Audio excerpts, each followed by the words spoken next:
Episode की शुरुआत होती है और हम एक फैमिली को देखते हैं। वो सभी काफी खुश लग रहे थे, पर रात को जब उनकी बेटी घर में आती है तो वो काफी बदली बदली सी लग रही थी। उसकी आंखें एकदम से लाल हो गई थी, मानो उस पर कोई आत्मा हावी हो चुकी हो। और तभी उसकी माँ एक खंजर उठा लेती है और अपने बच्चे को मार अपने बड़े बेटे को भी मौत के घाट उतार कर खुद भी अपने आप को मारी जाती है। और उसकी बेटी खुद छत से कूदकर अपनी जान दे देती है और वो गुड़िया अपने आप ही उठ जाती है। आखिर ये सब क्यों हुआ, ये सब जानने के लिए देखिए दहशत और डर से भरा ये पूरा वीडियो, जिसके बाद स्टोरी प्रेजेंट में आ जाती है और हम मिस्टर कौशिक और उनकी पत्नी सालू को देखते हैं, जो एक डीलर से एक घर खरीदने आए थे और काफी सस्ते में उनकी डील भी हो जाती है।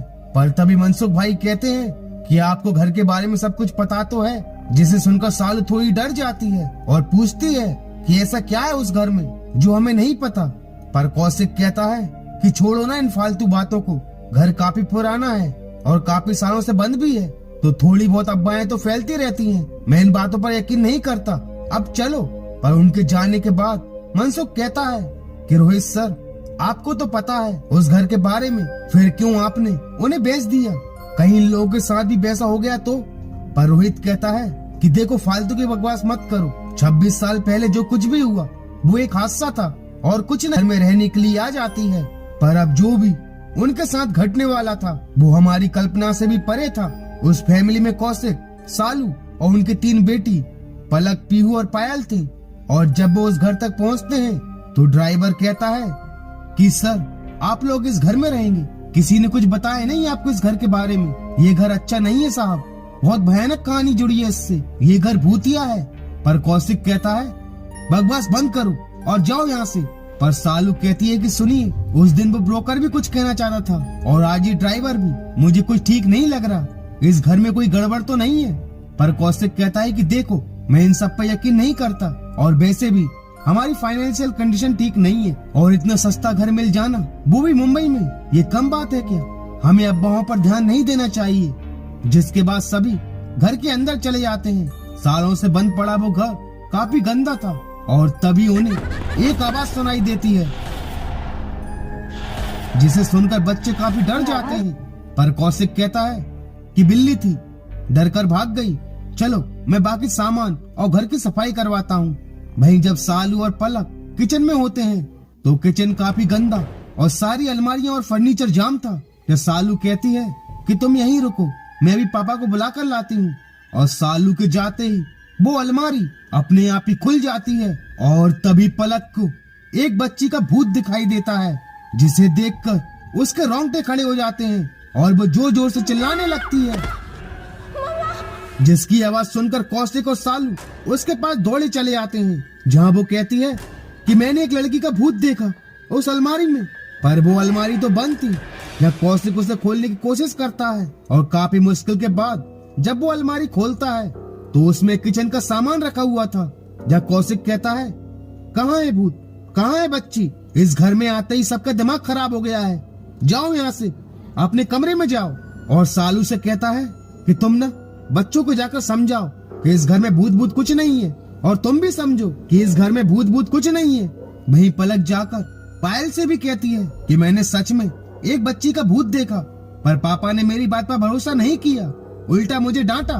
जहाँ पायल कहती है कि दीदी आप सच बोल रही हो, मुझे भी ऐसा लगता है जैसे हमारे आसपास कोई है।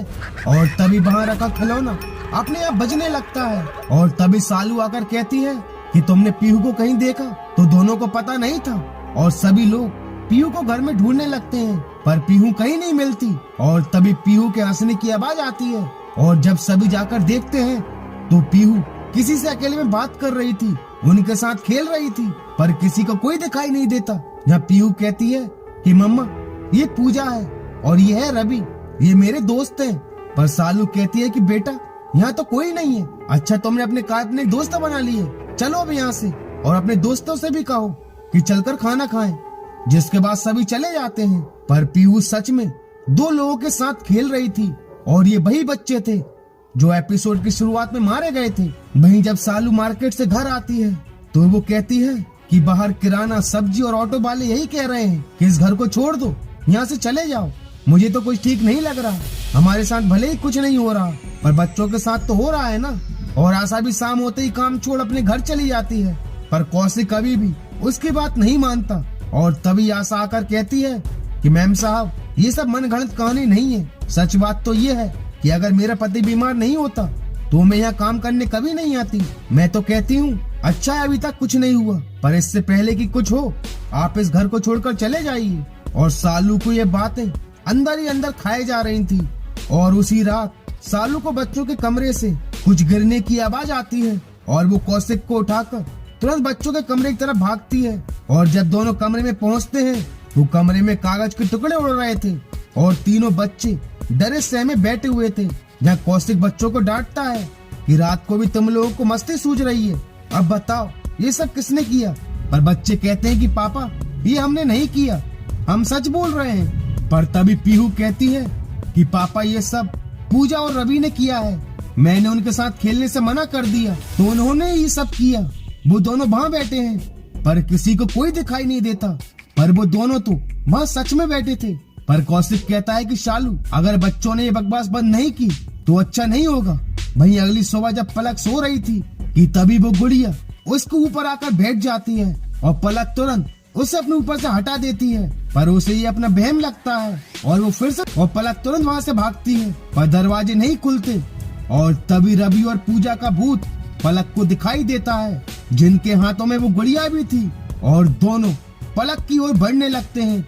पलक काफी चीखती है, चिल्लाती है और वो आत्माएं पलक को अपने बस में कर लेती हैं। और बस में होने के बाद वो सीधा किचन में जाकर एक खंजर उठाकर जैसे ही सालू को मारने वाली होती है कि तभी सालू उसे देख लेती है और पलक अपने होश में आ जाकर सभी बच्चे खेल रहे होते हैं कि तभी एक पड़ोस की बच्ची आकर उनसे दोस्ती करती है कि मेरा नाम नेहा है और मैं यहीं पास वाले बंगले में रहती हूँ, क्या तुम मुझसे दोस्ती करोगे। और तभी नेहा को पता चलता है कि ये सब उस भूतिया घर में रहते हैं, तो वो कहती है कि तुम्हें उस घर में डर नहीं लगता, मैंने बहुत सुना है उस घर के बारे में। और तभी नेहा पीहू से जाकर बात करती है और पीहू कहती है कि ये मेरे दोस्त हैं पूजा और रवि, तुम इनसे भी दोस्ती कर लो। पर नेहा को कोई दिखाई नहीं देता और वो डर के मारे वहाँ से जाने लगती है। और उसके पलटते ही पलक उसके सामने आ जाती है और जोर जोर से हंसने लगती है। और उस गुड़िया को देखकर नेहा तुरंत वहाँ से भाग जाती है। वहीं सीन शिफ्ट होते हैं और नेहा अपनी माँ के साथ सालू से मिलती है, जहाँ वो कहती है कि मैं यहीं पास वाले बंगले में रहती हूँ। जब नेहा ने मुझे बताया कि आप लोग यहाँ रहने आए हैं तो मुझसे रहा नहीं गया और मैं आपसे मिलने चली आई। देखिए मैं आपको डराना तो नहीं चाहती, पर आप जितना जल्दी हो सके इस घर को छोड़ दीजिए, वरना जो 26 साल पहले हुआ था वो कहीं आपके परिवार के साथ ना हो जाए। 26 साल पहले एक परिवार यहाँ किराए से रहने आया था, उनके 3 बच्चे थे, पूजा, रवि और एक 7 महीने की बच्ची। पर पूजा और रवि का नाम सुनते ही सालू सहम जाती है, क्योंकि ये नाम तो उसने पीहू के मुंह से सुने थे और वो उनके साथ खेलने की बात भी करती है। और पायल के पास जो गुड़िया थी वो पूजा की थी, जो हर पल उसी के साथ खेलती रहती थी। और एक दिन पूरा परिवार एक हादसे का शिकार हो गया और पूजा ने बालकनी से कूदकर अपनी जान दे दी। और तब भी वो गुड़िया उसी के पास थी, पर आज तक कोई नहीं समझ पाया कि उस परिवार को किसने मारा और न ही पुलिस को कोई सुराग मिला। और तब से ये घर बंद पड़ा था और 26 साल बाद आप लोग रहने आ गए। मेरी बात माने तो इस घर को छोड़ दीजिए। और इन बातों को सुनकर सालू काफी डरने लगी थी। वहीं पायल कहती है कि माँ क्या हम इस घर को छोड़कर नहीं जा सकते। या सालू कहती है कि चले जाएंगे, मैं कल पापा के आते ही उनसे बात करूंगी, ये अफवाहें सच हो या झूठी, हम अब इस घर में नहीं रहेंगे। और तभी सालू की नजर उसी गुड़िया पर पड़ती है और वो उसे ले जाकर उसी स्टोर रूम में फेंक देती है।